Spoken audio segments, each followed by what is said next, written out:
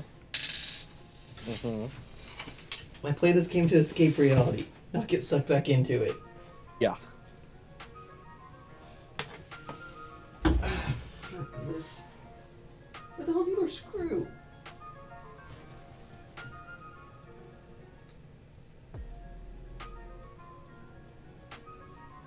Maybe it's in the back of gummy bears. It is not. It's like over where I am, but like on the ground somewhere. It's really freaking annoying.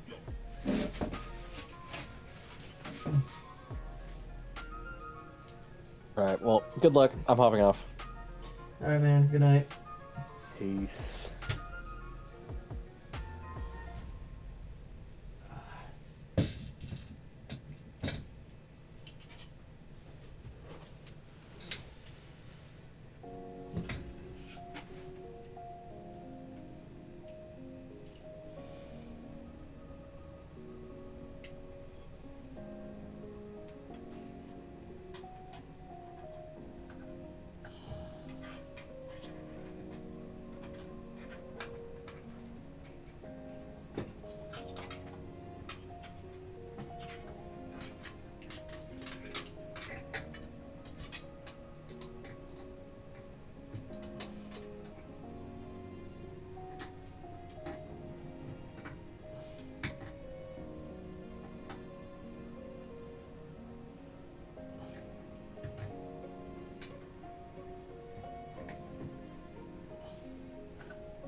I wonder if my magnets would work on it.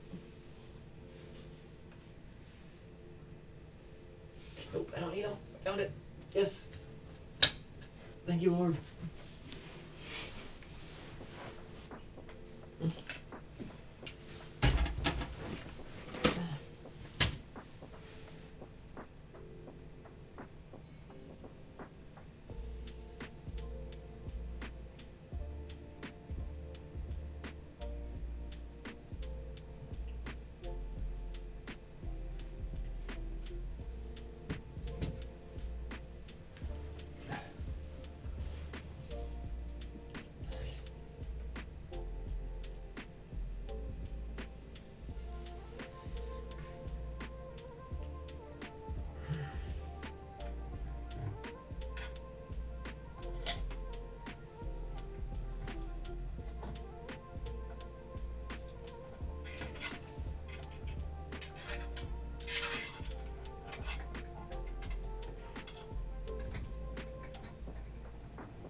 the Allen wrench?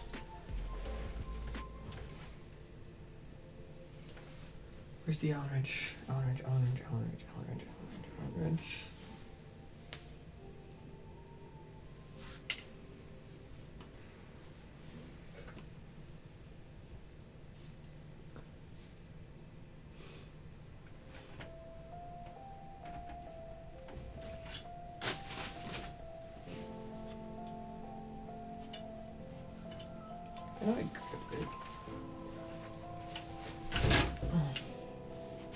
Here's one, I'll use this one.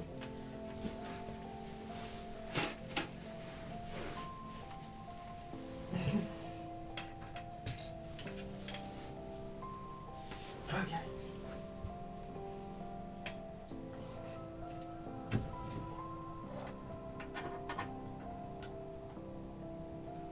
Oh dang, I got that real nice and close.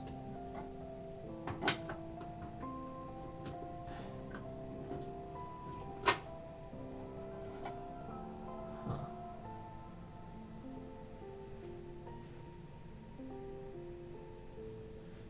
What is this feature?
No, it might be good.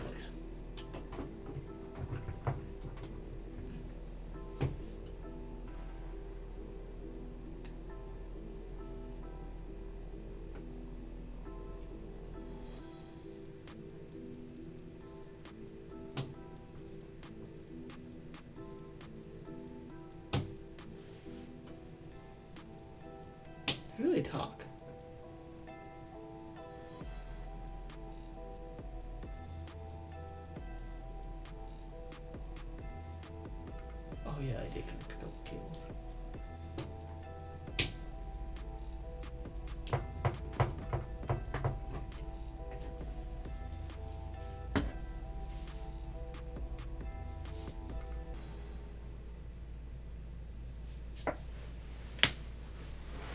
Okay, I think that's enough for tonight. Let's clean up.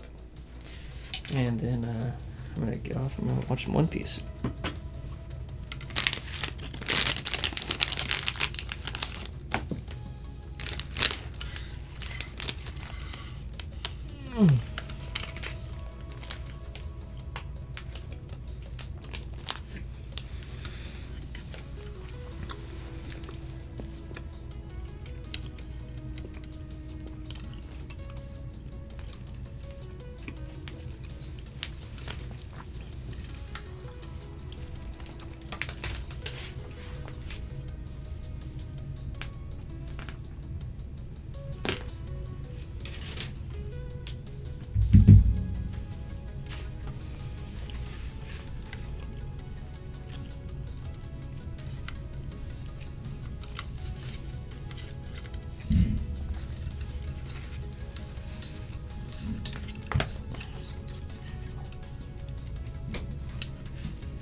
What's up?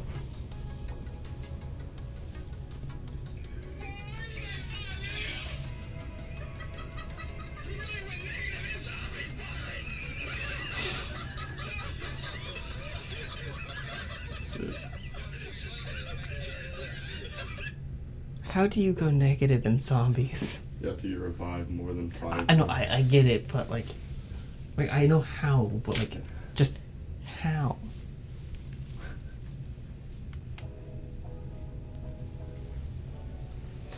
So that's pretty much done. I just gotta clean up now.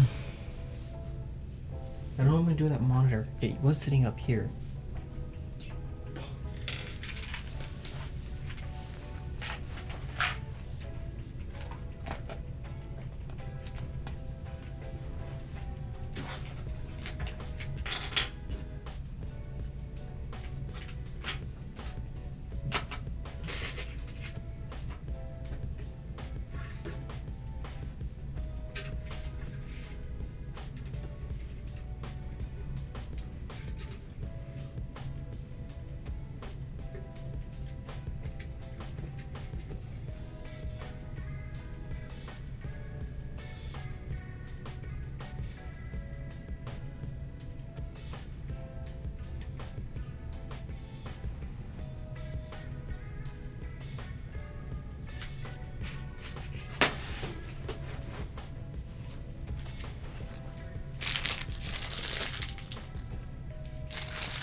The fact that I have extra screws kind of scares me.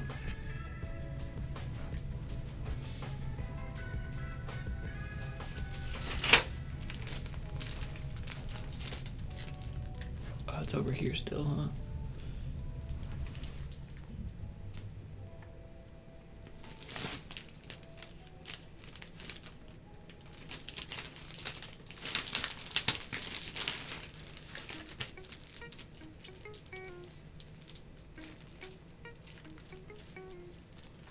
Oh, I know where these squares came from.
It sucks. I might be moving here in a little bit, meaning I have to take almost all this apart or figure out a way to transport it.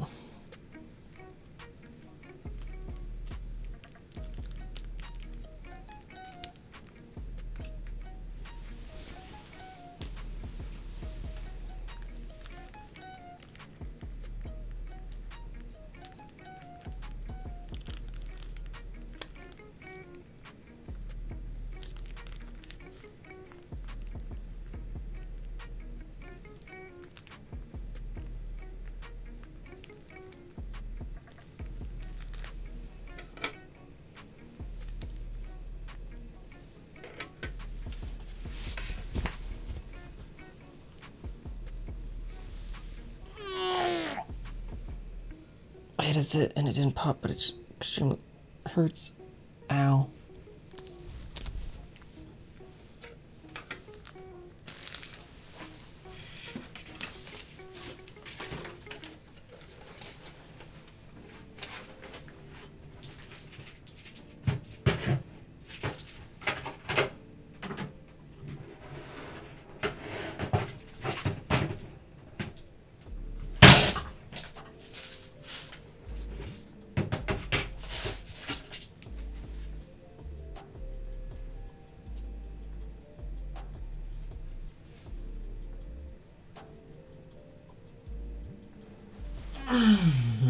That hurt.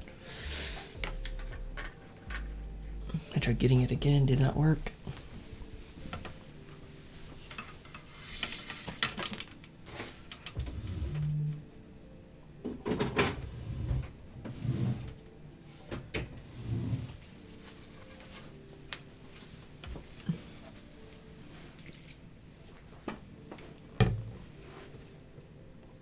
Yeah, I need a noise gate.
Ooh, I could use these feet to put underneath there.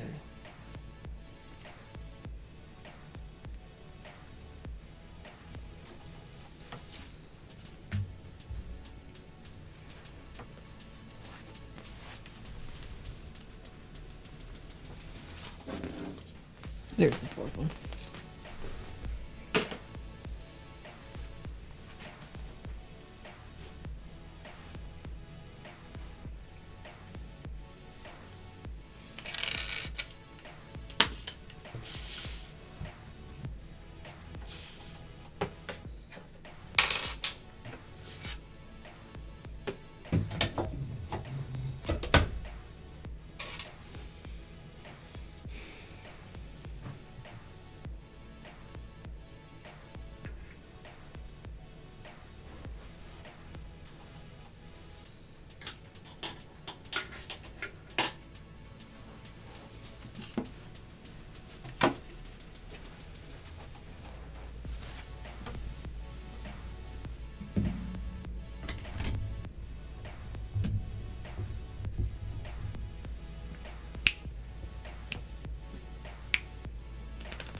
Bit lower than expected.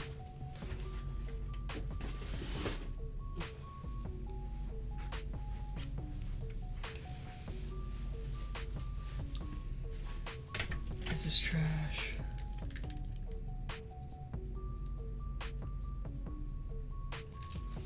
This is trash.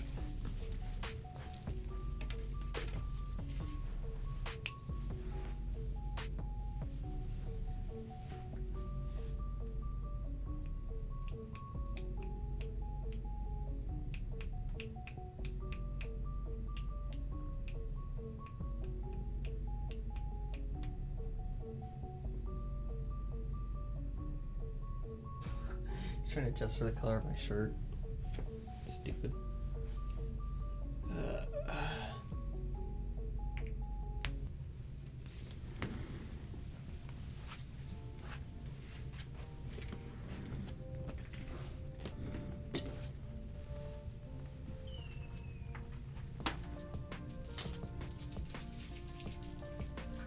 should put in the order for that VR headset here now. Should have about 2 weeks.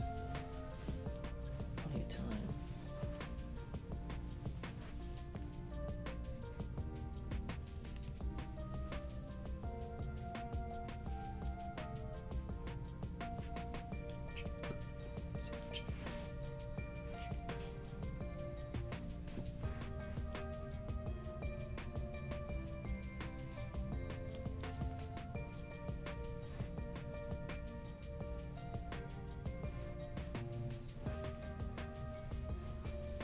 Alright, I think I'm pretty much done.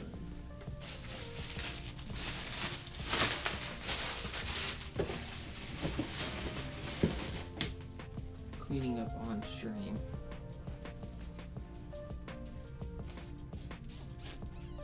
Everything else is out of the room. I suppose I can put it on the desk.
Hmm.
Let's put that back on here. Which means I have to move all this stupid busted capture card.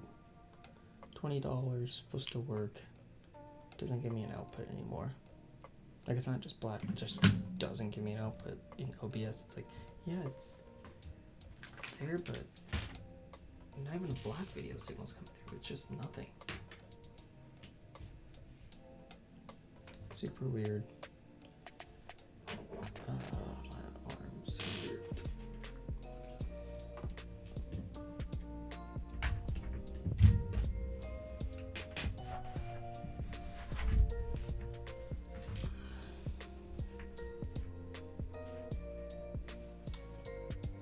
Well, I think that just about does it. It's 12:23. I might try to start shooting more. Start doing my workouts for karate and stuff on here. Probably do a Sherlock and that kind of stuff as well. But yeah. I'll catch y'all later.